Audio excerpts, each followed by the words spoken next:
Alguna vez hemos escuchado que la criminalidad en una sociedad puede erradicarse, ¿verdad? Quizás en algún discurso político en época electoral, en el cual se nos aseguraba acabar con la inseguridad ciudadana y con la corrupción a través de políticas penales y medidas de hecho. Las mismas, como tal, no van a configurar una política criminal, y es más, cabe resaltar que en nuestro país nunca se ha formalizado una propuesta de política criminal. Pero la realidad es que la criminalidad no puede erradicarse de ninguna forma. Es más, tenemos que aprender a convivir con ella, por el simple motivo de que no es posible la existencia de una sociedad que no contemple la comisión de delitos. Esto sin dejar de reconocer la fluctuación de los cambios cuantitativos y cualitativos de la criminalidad, vinculados al desarrollo humano, tecnológico, económico, entre otros, de un tiempo y espacio determinados. El día de hoy analizaremos un tema bastante polémico: las leyes penales como programas criminales irrealizables, es decir, normas que por su estructura van a terminar siendo de imposible cumplimiento por todos y que en vez de prevenir el delito van a terminar criminalizando selectivamente. Nuestra base de análisis es el libro Estructura Básica del Derecho Penal, del autor Eugenio Raúl Zaffaroni. Primero, ¿qué son las leyes penales? Básicamente son un conjunto de normas jurídicas que establecen delitos y fijan penas.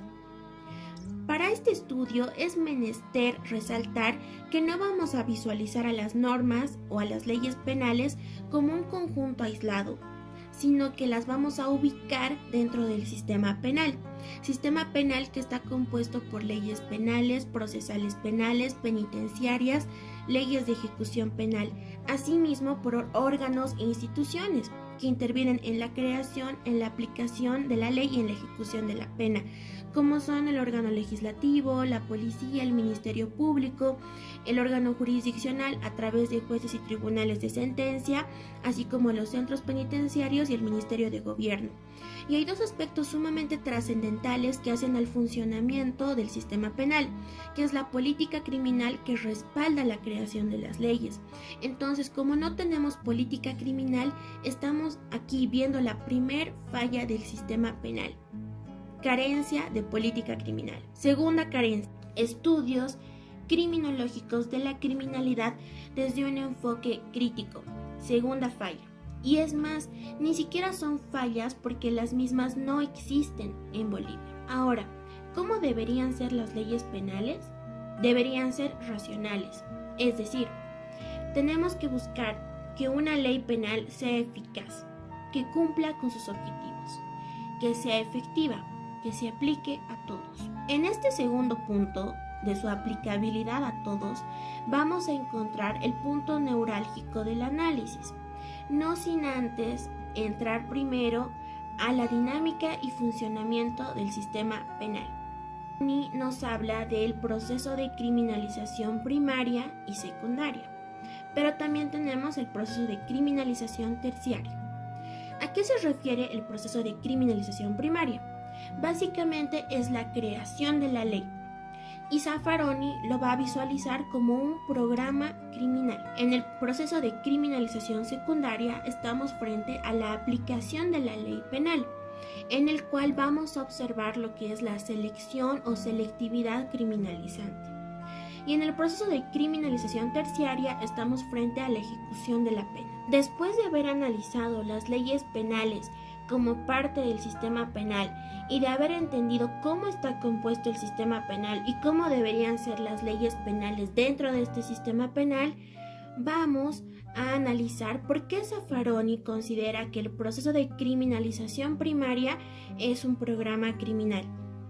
Dicho en otras palabras, Zaffaroni va a definir a la criminalización primaria como la proyección punitiva en abstracto, que abarca a toda la población, Recordemos que el conjunto de delitos establecidos está dirigido y destinado a todos los individuos. Por lo tanto, va a convertir la ley penal en un programa de criminalización. Ahora, ¿por qué este programa de criminalización es irrealizable? Zaffaroni indica: la desproporción entre lo programado por la criminalización primaria y lo realizado por la criminalización secundaria es inconmensurable. ¿Y a qué se refiere? Cuando Zaffaroni veía la criminalización primaria como una proyección punitiva en abstracto, básicamente se refería a la efectividad de la ley, es decir, que ésta tiene que ser aplicable a todo aquel que comete una conducta delictiva. Pero ¿qué sucede en la criminalización secundaria? ¿Realmente la ley se aplica a todo aquel que comete una conducta delictiva? La respuesta es no.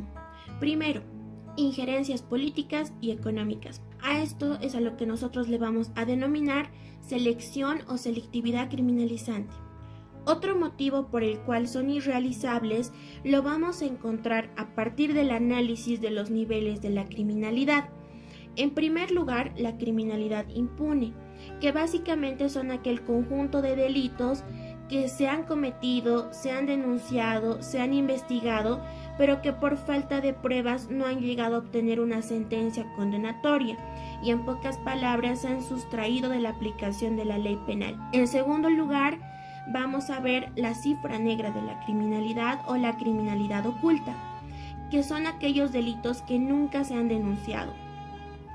Además, es necesario también que entendamos que es muy probable que todos nosotros en algún momento hayamos cometido un delito, ya sea injurias, calumnias, hurto, apropiación indebida, conducción peligrosa de vehículos.